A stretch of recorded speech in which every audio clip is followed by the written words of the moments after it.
มันจังอุ่นหนุ่งหลายตัวเอาผู้คือผู้สาวเนาะบัดนี้เนาะ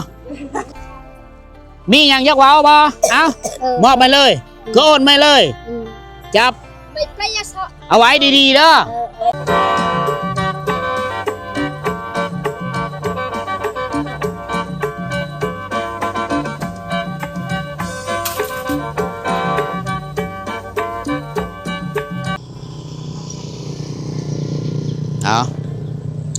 เฮาสิเฮอ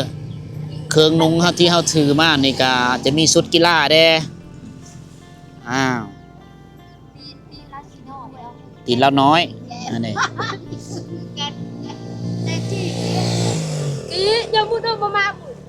เฮาเบิ่งอยู่ใน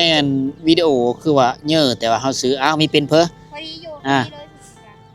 ใหญ่ก็ยามันดีกว่าบ่ได้ซื้อใช้เครื่องนุ่งที่หนาวอุ่นๆเด้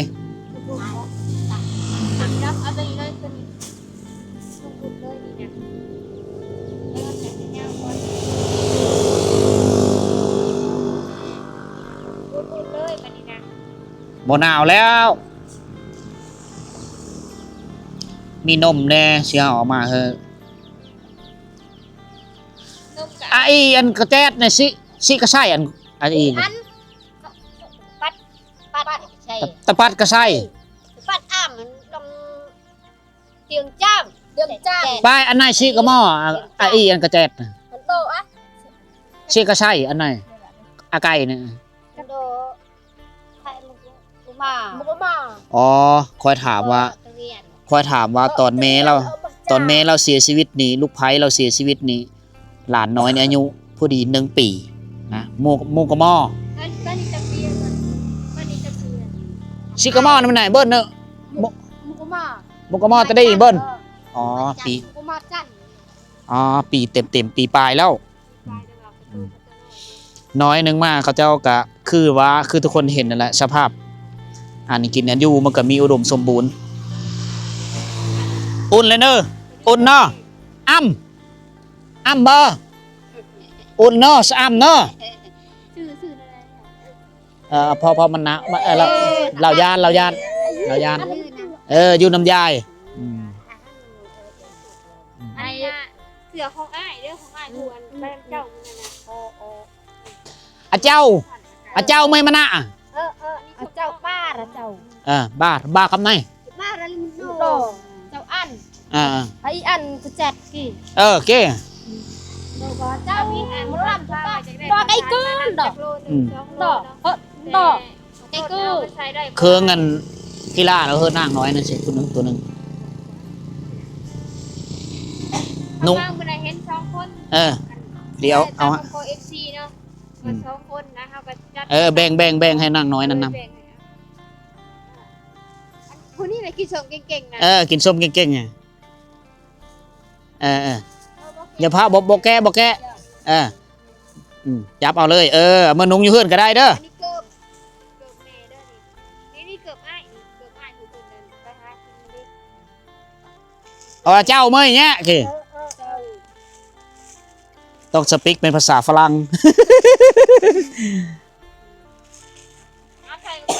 โซบนูเกือบเจ้าได้หันเย็บเมื่อยพอดีเป๊ะป่ะเปียเนาะเปียนี่พอดีโอ้คักแล้วบาทนี่เจ้าถือนั้นบ่ซื้อเกิบโบกขันบ่ไปแต่เพอกี้เกิบมันเนาะเกิบบ่มีเกิบถึงแล้วเอาเสื้อมาให้เล่าบาทนี่เสื้อนะเขาหามันได้รุ่นนี้เดือนเอาไม่เอาไม่กี่เสื้อเจ้าเอาให้เล่าเลยนุ่งมึงดูหันนุ่งเลยนุ่งซ้อนกันเลยบ้าบอกแกซุบเลยมันจังอุ่นนุ่งหลายตัวเอาผู้คือผู้สาวเนาะบัดนี้เนาะ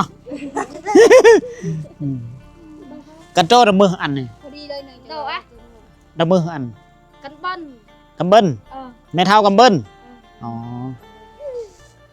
เพิ่นมีซื้อว่ากำเบิ้ลได้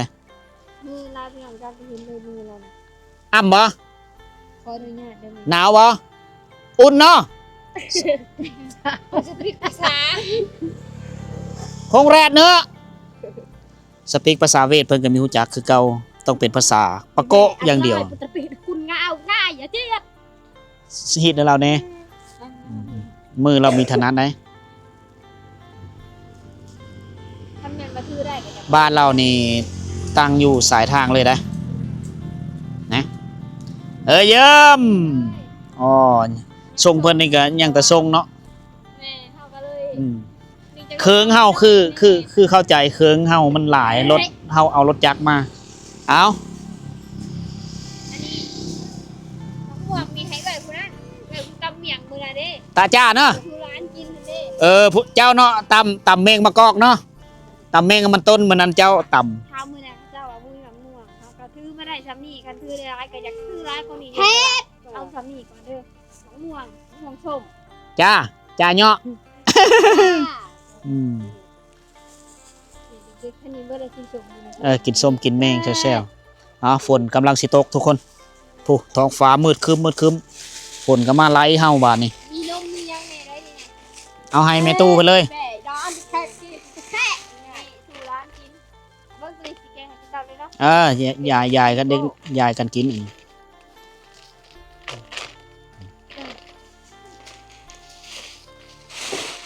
อันนี้คือสภาพความเป็นจริงพ่อแม่พี่น้องเอ้ยเนี่ยแต่ละมื้อเมตูเพิ่นยังได้ไปหาฟืนเอง สภาพปลายกายมากกายไม่ค่อยได้แวะ ตอนตีปนัดนะพูดแก้วกิ้ว โอ้กินยังบ่ได้ปีปลายบึ้นหมูกระมอเชิงกระชัยนี่ ให้คนนิดหน่อยนี่ อาไก่เมื่อยนี่อาไก่กันนายอาไก่ก้นแอมน้องชายเจ้าอ๋อน้องชายผัวป่ะอ๋อน้องชายผัวเอาให้แม่ตู้เพื่อเลยนะ ให้นี่มีปลากระป๋องแล้วก็มีเม่นว่าถือเขาได้ก็อยากถือเขามาให้เจ้าแต่ว่านี่จะว่าหล่นมันเต็มมันเลยมาบ่ได้กัน คือป้ายเจิงอาชะเอาไหม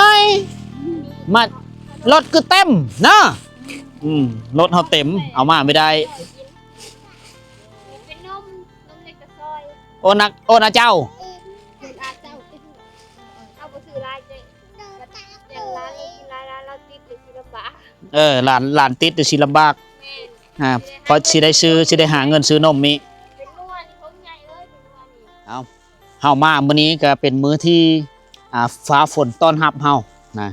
เฮาคือทุกคนได้เห็นนะเฮาได้ถ่ายคลิปแม่ตู้เพิ่นอีแม่ชื่อใดก็ กระเบิ้ล กระเบิ้นแม่เฒ่ากระเบิ้น กันเบิ้น กระเบิ้นเนาะ เลยไปกั้น กันเบิ้น จักปีแล้ว นกเกเบอกันโดยจินนกไอ้อัมปนกกันโดย จักปีแล้วอายุนี่ จามไม่อายุกี่เลย ตะดัง คือจาม เพราะว่าเกิดคนรุ่นนี้แน่แต่เก้าเรามีชื่อดอกอายุ นายย่าแม่โบมาอยู่กี่ย่า มีชื่ออายุตัวเองมีฮู้กับประมาณอยู่ จาม หลัก7หลัก6หลัก7แหละทุกคน70หรือ80ปีแหละที่ดำรงชีวิตอยู่กับลูกชายก็ไปแล้วเลยแต่แม่ตู้เพิ่นเดี๋ยวนี้นะเลี้ยงหลานทุกคนนะลูกไผเสียชีวิตปะเฮาก็เลยได้รับยอดโอนจากสังคมนะสังคมลาวแล้วก็อยู่ประเทศไทยก็มีต่างประเทศก็มีโดยเฉพาะก็คือแม่ค้าสาวขายออนไลน์เฮาได้โอนเงินมาจำนวนหนึงทุกคนเฮาก็ได้บีแบ่งมาซื้อเครื่องอันนี้ซื้อเครื่องให้หลานเราแล้วก็ซื้อที่เพิ่นนุงนี่ก็ซื้อหลานนั่นแล้วก็แบ่งให้ลูกหลานแถวนี้แน่นะก็ซื้ออันปลากระป๋องแล้วก็มีนะในช่วงเวลาที่แม่เพิ่นอยู่ ไม่ เอาเด้หลานพวกนี้ก็มาแล้วทุกคนเลยเมื่อกี้นี้ไปลิ้น ไปหาอยู่หากินซ้ำนี้เห็นหาอยู่หากินแล้วเฮาได้รับยอดโอนจากสังคมจากแม่ค้าสาวขายโดยเฉพาะคือแม่ค้าออนไลน์นะเพิ่นฝากมาคิดเห็นอีตนสงสารแม่ตู้ผู้นี้ลูกไผตายปะอยู่กับลูกชายไปหาเงินเดี๋ยวนี้นะรถล่างมีเด้อทุกคนที่จะไปซื้อพิเลกันยังมีแต่ว่าเฮานี่สิมอบเงินสดที่เหลือจากซื้อเครื่องนะมอบมือเพิ่นแล้วก็เพิ่นนี่เฮาได้ล่มกันในเบื้องต้นว่าสิเฮอเพิ่นนี่ยิงอันตัดลัน ไปหาอ้ายติญาติพี่น้องบ้านคือเฮินเข่งนี่ล่ะสิได้ไปซื้อข้าวสารอยู่เมืองมากินนะช่วงนี้กินข้าวมะกล้วย เด้อ เงินเฮาทั้งเบิด3,814,000ตัวนี้เฮาได้มาฮอดเทศบาลเมืองสมุยเฮาได้ซื้อเครื่องไปกับ1,40,000ทุกคนเฮายังเหลือเงินอยู่2,774,000อันนี้นับนํกันนี่ผู้บางคนก็ย่านว่าย่านซุมเฮานี่เอามาเฮอน้อยเฮาเอามาเฮอซ้ำเฮาเอามาซ้ำทุกคนโอนเฮอแล้วกันเลยจากขาหักจากหารเด้พี่น้องชาวไทยสำหรับพี่น้องคนลาวเขาที่โอนมาตรงๆฮะไม่ได้สิเพราะว่าโอนมาผ่านบัญชีเขาเองนะ1 2 3 4 5 6 7 8 9 10 11 12 13 14 15 16 17 18 19 20 21 22 23 24 25 26 27ใบนี้เท่ากับ2,700,000นะปลายมันก็74,000กีบโกนประเนาะเข้าใจเนาะเลยจอมอ่อนแซมอายเปาะเจิงอาชาจ้าเด้อไล่กับเบิ้ลรถเนาะเจิงอาชาจ้าโอนก็โอนเจ้าโอนอาเจ้าจ้านายประปีปัวไล่กับเฮิมก็จบไม่ก็กล้อฮะคอยเปว่าเว้าสู้เราฟังว่าFC ญาติพี่น้องผู้ที่เห็นคลิปวิดีโอที่เราตามเข้าออกลานตามเข้าเมื่อนั้นฝากมาเฮอมีอย่างยักเว้าบ่เอามอบมาเลยก็โอนมาเลยจับเอาไว้ดีๆเด้ออย่าให้มันเฮียได้ลานมาแล้วอาชะเจิงอาชะจ้าเนอะเอาเว้าหลายไม่ตู้เพิ่นก็มีเฮาเจอทุกคนเลยมาฮอนี้สำหรับคลิปนี้ก็มีเพิ่นหลายทุกคนเลยขอขอบมกขอบเจอญาติพี่น้องนบแน่ตะกี้หน่อยใจขอบใจเว้าได้ขอบใจก็ดีทุกคนเลยขอขอบคุณญาติพี่น้องแม่ค้าชาวขายทั้งภายในและก็ต่างประเทศที่โอนเงินเขาเจ้ากับมีท่านและหังมีเป็นดีเดาะพ่อเพ่งแต่ว่าเขาเจ้ามีน้ำใจก็เลยฝากเงินเล็กๆน้อยๆผู้ละ100,000 200,000ผู้ละ500,000ผู้ละ1,000 บาทก็มีขอบเจอพี่น้องชาวไทยและก็ต่างประเทศที่ได้มีน้ำใจแบ่งปันครอบครัวทุกอย่างทุกคนมีเพื่อที่จะอยู่ในสภาพแบบนี้แต่เฮาชีวิตเฮามันเลอะเกิดไม่ได้ทุกคนก็เลยได้อยู่ไปตามมีตามเกิด